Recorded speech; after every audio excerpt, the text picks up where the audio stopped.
మతం ఇచ్చే పూనకం, మతం ఇచ్చే కొవ్వు, మతం ఇచ్చే గర్వం, దర్పం నీకు ఈరోజు సాగుతోందని చెప్పి నువ్వు వేసాలు, నీ యాక్టింగ్, అది కాదు పరిశుద్ధాత్మ దేవుడు. పరిశుద్ధాత్మ దేవుడు మనల్ని సంధించినప్పుడు మనలో ఉన్న చీకటి కనిపిస్తుంది. నా భార్య పట్ల నా వైఖరి ఏంటి కనిపిస్తుంది.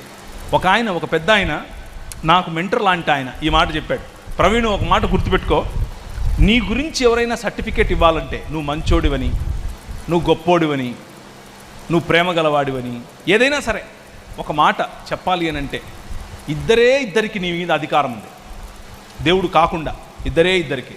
నేను చాలా చూస్తున్నాను ఏం చెప్తాడు అని. ఆయన అన్నాడు, ఒకటి నీ భార్య, రెండవది నీ పిల్ల లేదా నీ బిడ్డ. ఒకటి నీ భార్య, రెండవది నీ బిడ్డ.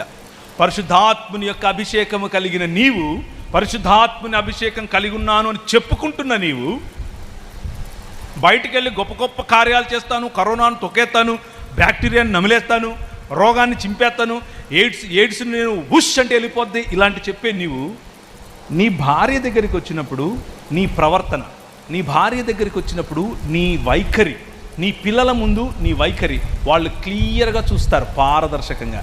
చూసాములేరా అంటారు.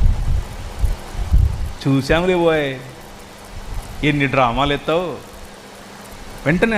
ఇప్పుడు టీవీ కెమెరా లేదు, మామూలుగా అయిపోవచ్చు. అవునా? అలా అయిపోయింది మన లైఫ్.